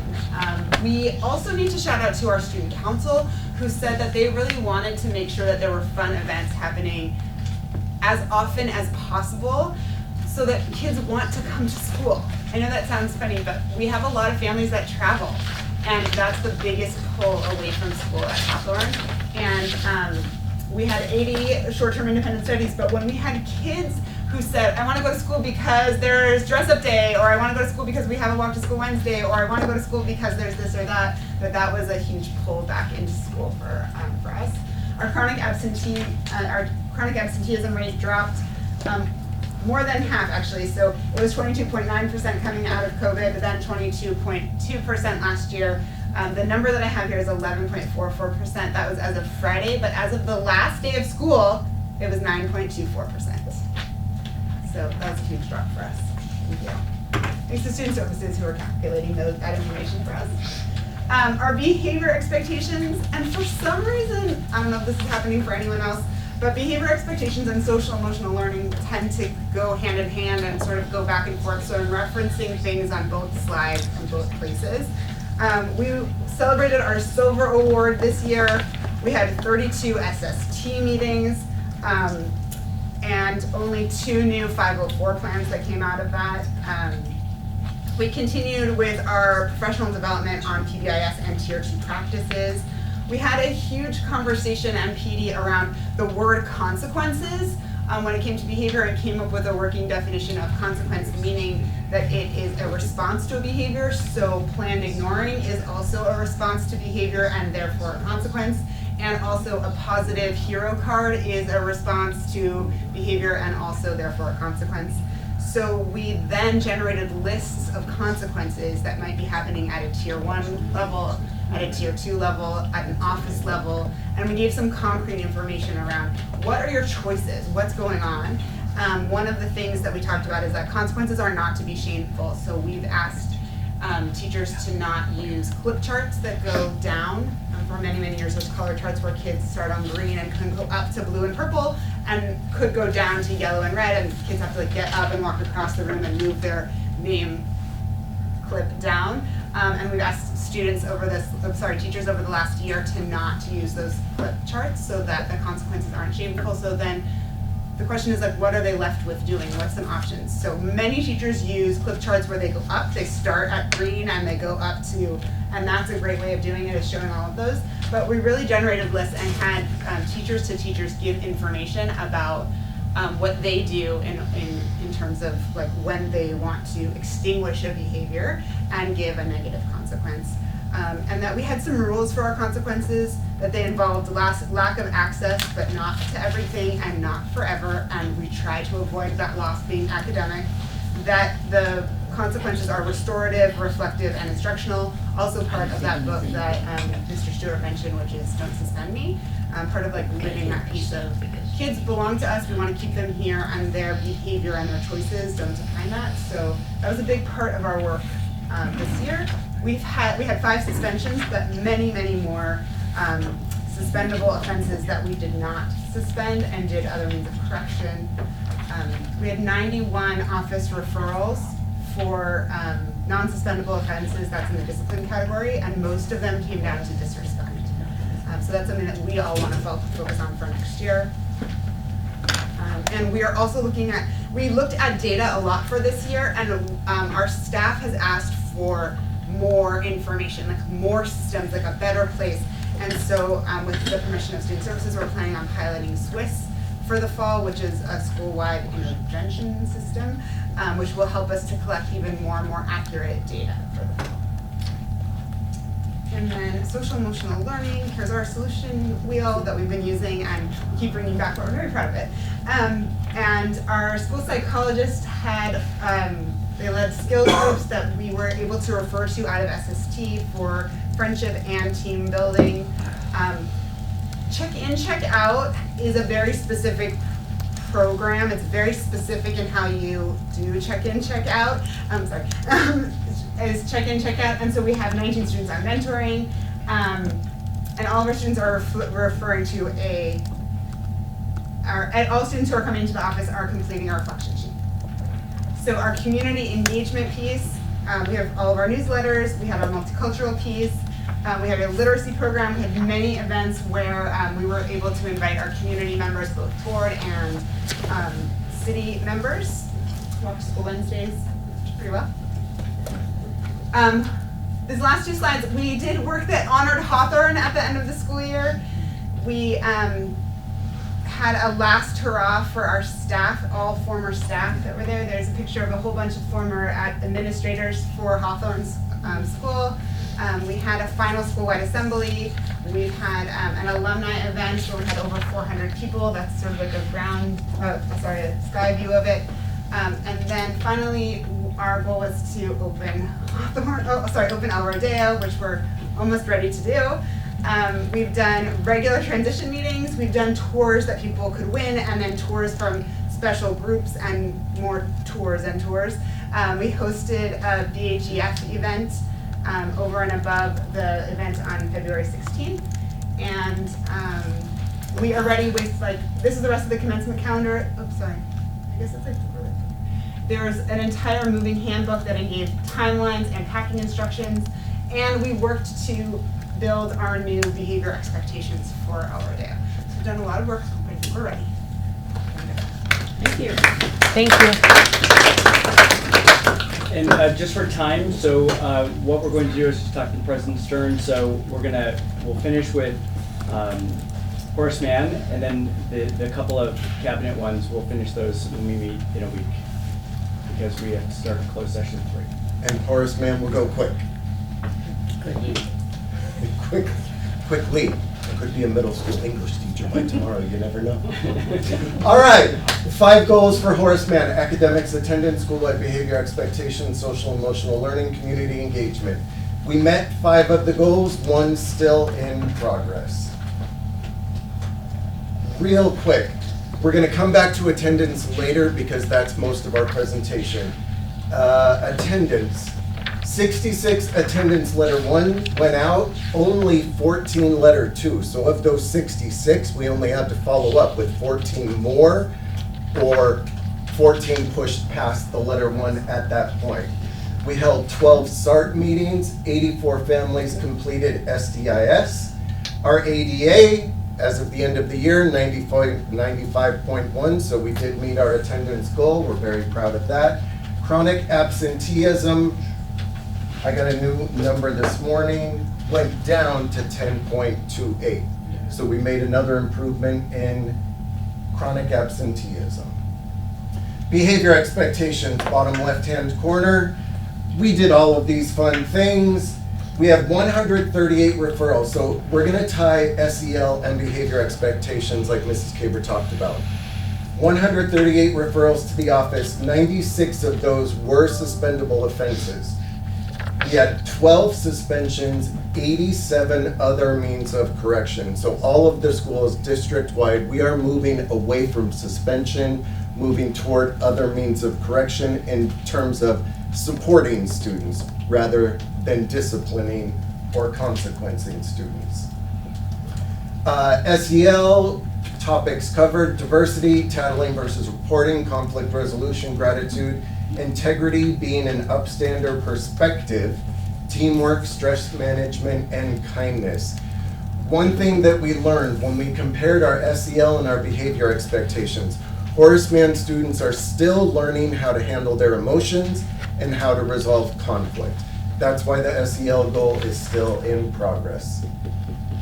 Community engagement, Horace Mann is very proud of our community engagement and very proud of our community in general.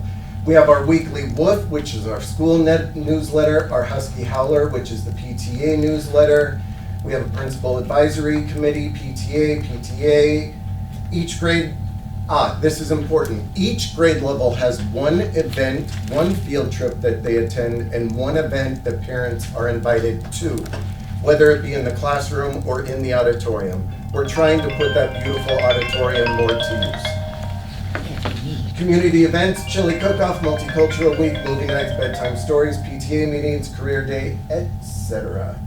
Moving back to the academics, I could go on, we'll cut it brief. So this is reading. Again, iReady. Great reflection. We are getting much better, much more detailed, discrete skill information than we did with STAR. So you can see in the shaded is where we were at the beginning of the year, and then up here is where we are at the end of the year. So at the beginning of the year, reading, we were at 47% school-wide, achieving at grade level or higher. By the end of the year, we were at 71%. You can break it down. This is what we were talking about. This is where we can really break down the skills. Okay, grade levels. I'm gonna read them fast. First grade, from the beginning of the year, 29% to 78%. Second grade, 48% to 86%, kids achieving at proficiency. Third grade, 69%. Third grade, Horace Mann, killing it. 92% of our third graders are at or above grade level in reading. Fourth grade, 50% to 63%. Fifth grade, 45% to 60%. Horace Mann's going to be looking very closely at reading for fourth and fifth grade next year. I'm going to guess, same thing that Dr. Scahn and Mr. Stewart talked about, testing fatigue. Because these kids were testing for 3 or 4 weeks, 3 or 4 days a week. So I'm curious to see with the CASP if those fourth and fifth grade scores align. Okay, math. Beginning of the year, we were at 47%, end of year 76%. First grade, 26% to 76. Whoops, my bad. Second grade, 32% to 76. Third grade, 38% to 80%. Fourth, 39% to 78%. And fifth, 47% to 70%. Wow. So fourth and fifth grade, killing it in math. Something went off in reading. So Horace Mann will be looking at that next year to figure out what that was. And that's it for Horace Mann. Done and dirty. Thank you.